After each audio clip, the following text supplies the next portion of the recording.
Okay, so this is Scott. Scott is from Noblesville, Indiana, and we're going to talk to him.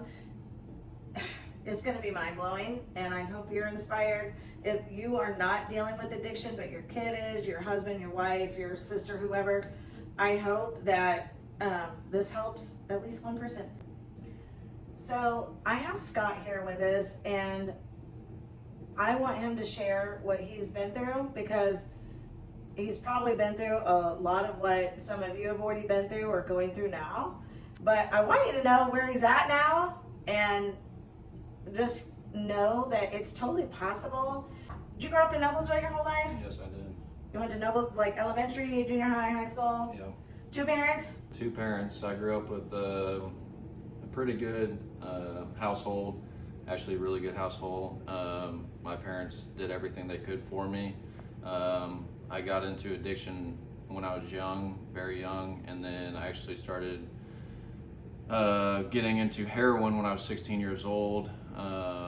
Started shooting it when I was 17. So at a very early age,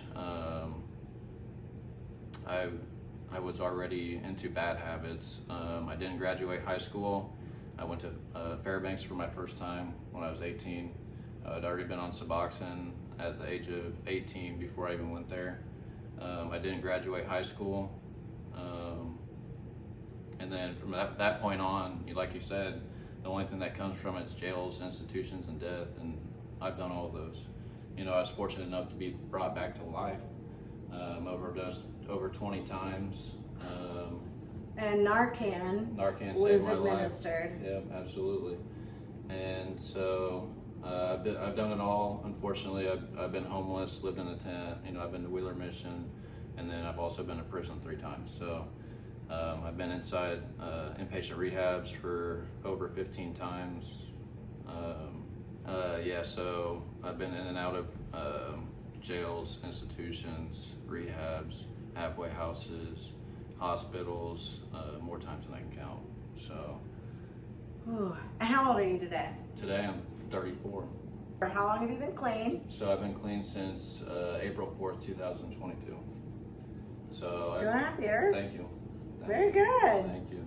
Yeah, I just recently got out of prison last year in April. Ooh. Question. It's not really a question.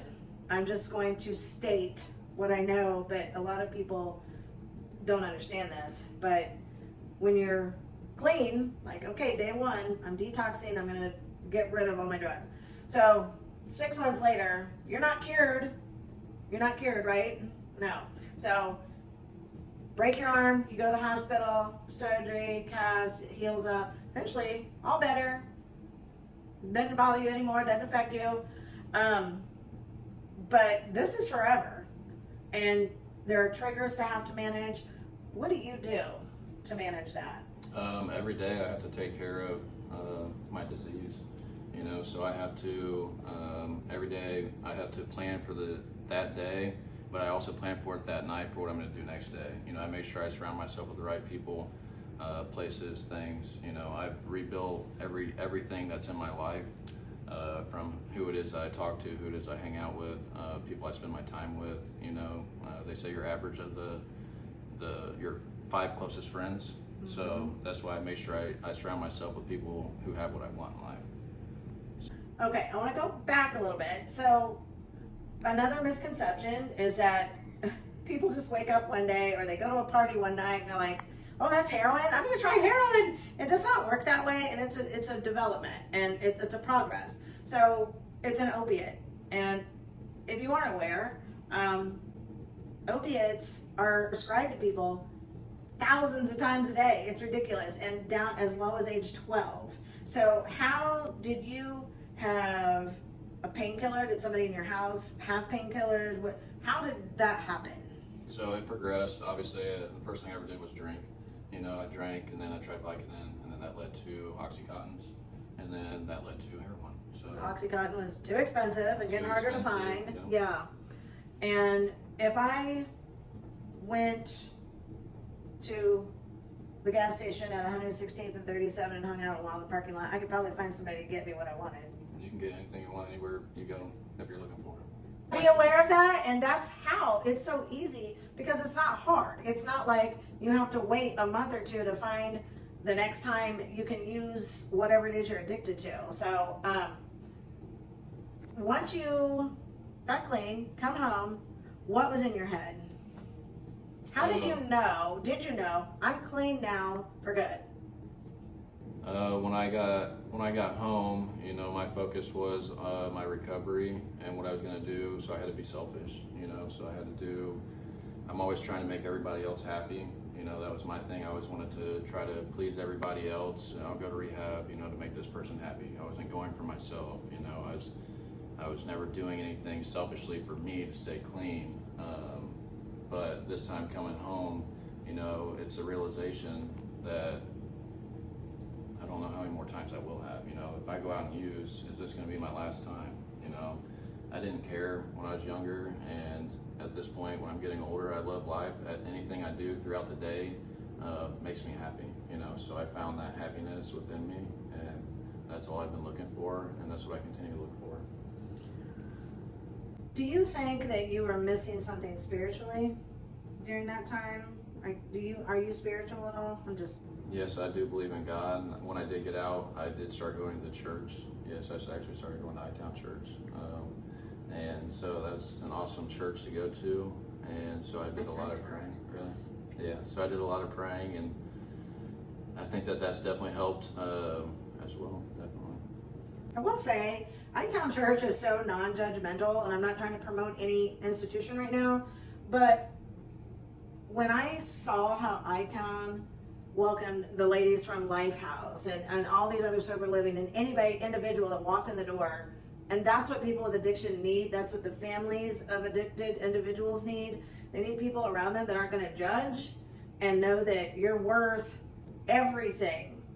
You're everything God meant you to be, and there's a purpose. So if you're here, like, you know, He got something in store for you, big. But if you don't have that support, if you don't have the right people around you, and you feel judged or less than and belittled, you're not in the right place and you're not around the right people. And that is another big purpose of this right now, is to continue to share to people, this does not discriminate. You lived in Noblesville, Hamilton County, Indiana. You had 2 parents. Did you play sports? You golfed? Basketball, baseball, I played it. Yeah. Your friends are athletes. Absolutely. I know a lot of your friends, they're athletes. So it doesn't discriminate. You don't have to be a child of a single parent. You don't have to be poor. You don't have to live in a certain geographic area. So the sooner this is a reality, and we're losing almost 130 people a day to addiction, that's huge. That's massive. Okay. When's the first time you went to jail? First time I went to jail was actually in juvenile, so I think I was 15 years old. It's the first time I went to jail, so. And were your parents aware at that time? Had you gotten into like marijuana drinking, any, you know? Yeah, I think that they were aware. I don't know if they wanted to believe it, but yeah, I think that they were aware at that time. Oh, I've had parents say, well, they do Oxycontin, cocaine, they do not do heroin though. Like, it's an addiction. I've had people still hanging on tell me, well, they're doing heroin, but they don't inject it. Heroin's heroin, and you can die whether you smoke it, snort it, whatever. It can kill you like that. And you knew that coming out of prison, that's your highest risk for an overdose. Absolutely. So when you got out and you're back into your community, the society, people around you, did you change your friend group? Yes, absolutely. Do you have friends that were in that mix that are clean now? Yes, absolutely. I know one of them, and he's been really instrumental in helping the community efforts with the schools. Do you have friends that did not survive addiction? I've lost countless people, yes. You know, I think we got to a point in our kitchen, we're trying to write names, and we literally couldn't think of anybody. It got that bad at one point. We couldn't even name all the funerals and people that died. Did you get into the drug court?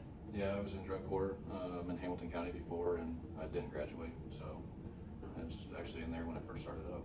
Okay, and then that's why you ended up in there, because you didn't get through the drug court program. So then, okay. You did the time. What do you do now? Right now, I'm working as a sales manager for Showtime Roofing, and then I also own another business, Showtime Real Estate. Real estate. So this guy, last February, him and another guy decided they're going to put their money in and they're going to buy an old beat up disgusting house that I didn't even want to walk in.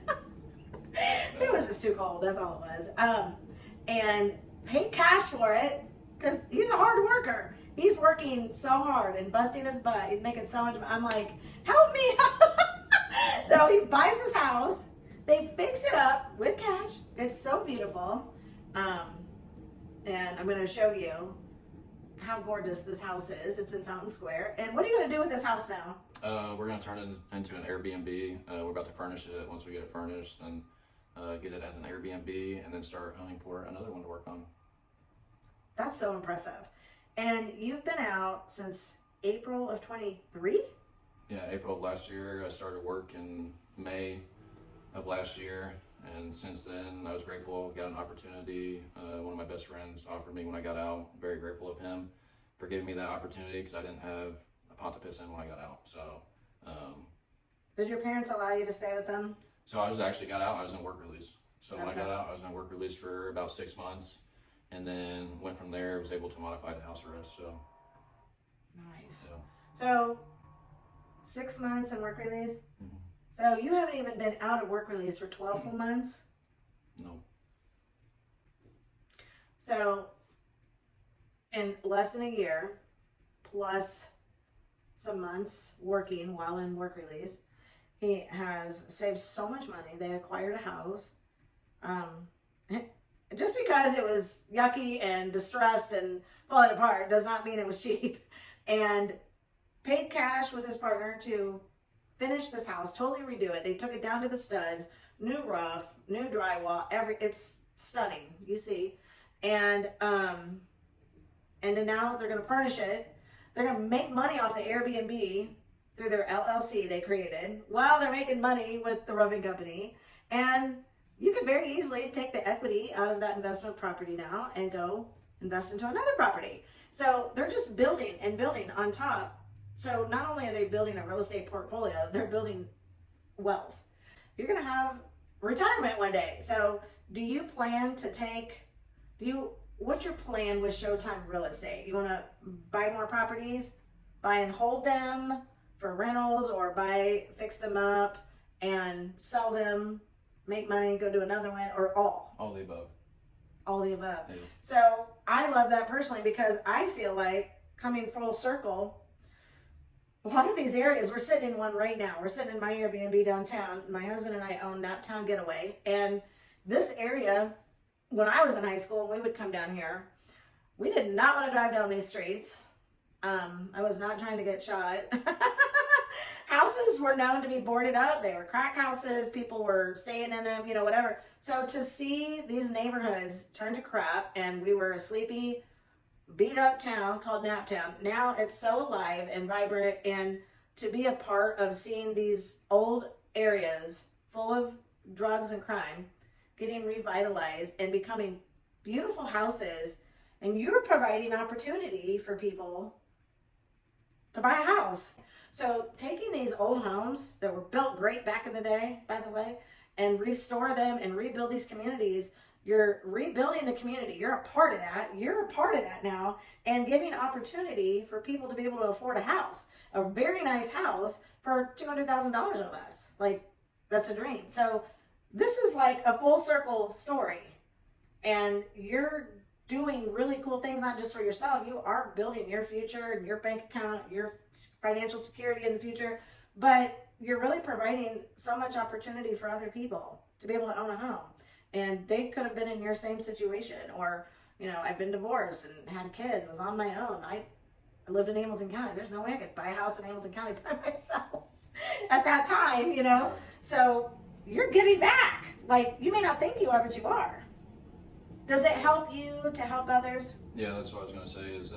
That's one of the things I was talking about that brings me happiness, is now trying to help others. So not so much in that sense, but just bringing other people that I know that were in active addiction, that are now clean, that are coming out of prison, that are in the same situation I was just in, giving them jobs. So there's been countless people that have came out that I know that I've given jobs to, that I try to get them on the same track, you know, around the same group of guys, you know, the family that we are, and try to build their future the best way possible that I hope that they can. That's huge, because one of the biggest things in Hope and Overcoming, when it was very active, people were having trouble getting an apartment. Very difficult to get an apartment, but you can buy a house. Very difficult to get a job. So you're providing jobs, you're helping rebuild community, you're providing opportunities for people to buy affordable housing, you're sharing your story. If somebody called and said, I need to talk to you, I don't know how I'm ever going to get out of this addiction, I'm either going to kill myself or get clean, I don't know how to get clean or where to go, you're going to help them. Absolutely. What would you, obviously they got a detox. Right. So, do you see things that are still really needed that we're lacking? Obviously, sober living. Yeah, I would love to at some point be able to get into that, help provide housing for people that are in need, coming out of detox, stuff like that. Yeah, that's the thing. You detox, you might leave 5 days later, but your mind is a mess. And where do I go? I don't have a job. These people don't trust me anymore. Who's going to give me a job? I don't even have an address to apply for a job. I don't have a car. When you go to these sober living places, like I know the TK house, they have a van and they have a house manager and a couple different ones, and they drive people around to their jobs or to doctor's appointments or whatever. So you're around the right people, you've got the right support, you've got your meetings. Do you have a sponsor? Do you not use a sponsor? I do not have one right now. So if you have a trigger, do you just have the strength at this point? Like, where are you at in your mind with that? If you saw a bunch of people that were still using, hey Scott, like, what does that do to you? Where are you at today? At this point in time, I'm strong enough to walk away, but I do have countless people in recovery that I could reach out to. Yeah, like you have to. You have to. So some of you are going to relate to him way more than you're going to relate to me. But as a mom, I've been through this. It is the worst. You're constantly waiting. Every time the phone rings, especially after 10 p.m., is this the call? Are they going to call and tell me? Yeah. My mom says the same thing. That's why she would be happier with me locked up, knowing I was safe, than I would be out on the streets. Yeah. You know, because she was waiting for that last phone call. Exactly. So, do you think being in jail was a good thing for you? absolutely. But you went to a treatment center too, or no? Yeah, I've been to a treatment center and to jail.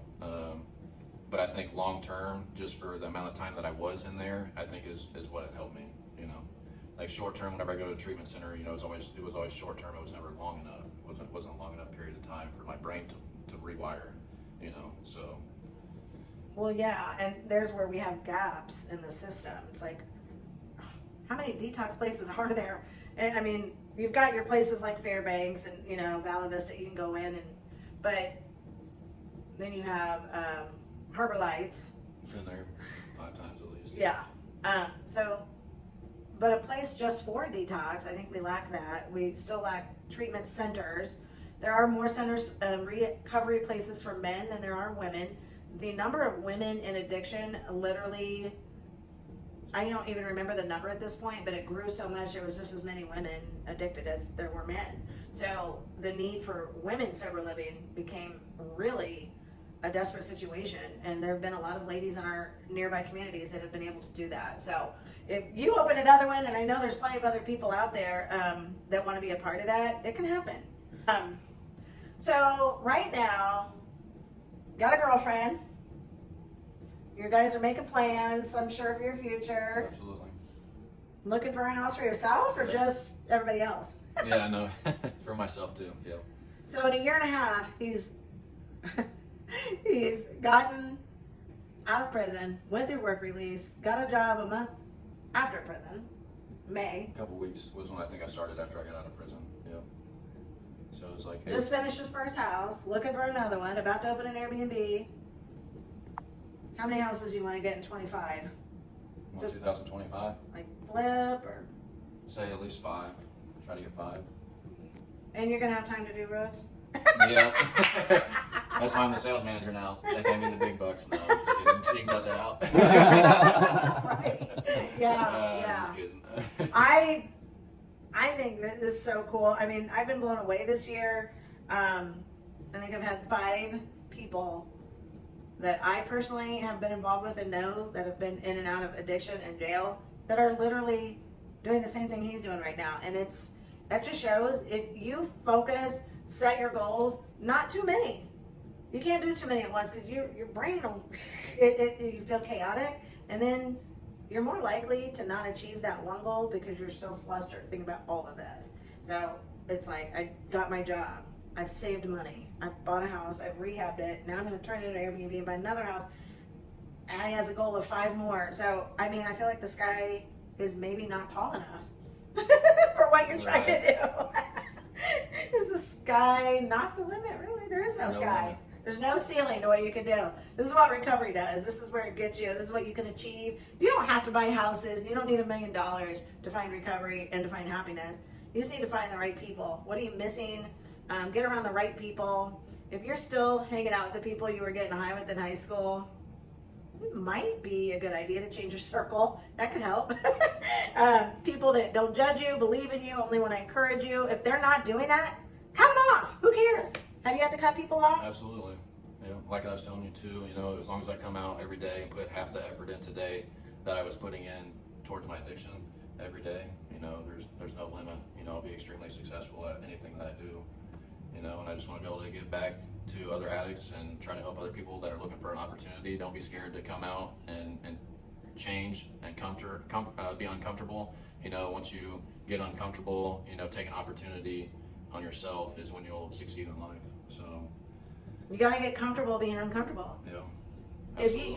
With anything, if you just stay here where you're comfortable, like, I don't want to do that. You're always going to be there. The ceiling's going to be right above your head. So yeah, get around the right people, gain your confidence, have people to call when you're triggered, change your circles, get a job, focus on money. Normally people replace their addiction with something else. So are you just addicted to working? I am addicted to working, yes. I know people get addicted to weightlifting, get whatever it is. I was doing that for a while, but I don't have enough time right now with the season working, so. Follow the money. Yeah. Very good. Thank you so much. Well, thank you. I'm so excited for you. He's amazing. If you have any questions, if you want to talk to him, reach out. Please reach out. Message us on Facebook. We'll get in touch with you. I'll get in touch with you or your family, or I'll connect you with him or a number of people that can help you. But be like Scott. Do what he's doing. Just get a hold of these people that are doing things, big or small, as long as they're clean and they're in recovery and they're finding out what were they missing. What do I need? Maybe I just don't have the right people in life. I don't have parents that give a crap about me. My kids don't give a crap about me anymore. Everybody's giving up on me. Nobody believes in me. There are people that will believe in you, and then you just show those people one day. You don't need to go and tell them, I'm clean, I'm good. They're not going to believe that. They heard that for 10 years. When you show them and you're doing the work and creating and taking the action, they're going to believe you. And here's the proof right here. Thank you. Yeah, no problem. And if anybody didn't tell you today, I love you and you're worth it, and you can do it. Just put your mind to it. If you need help, reach out.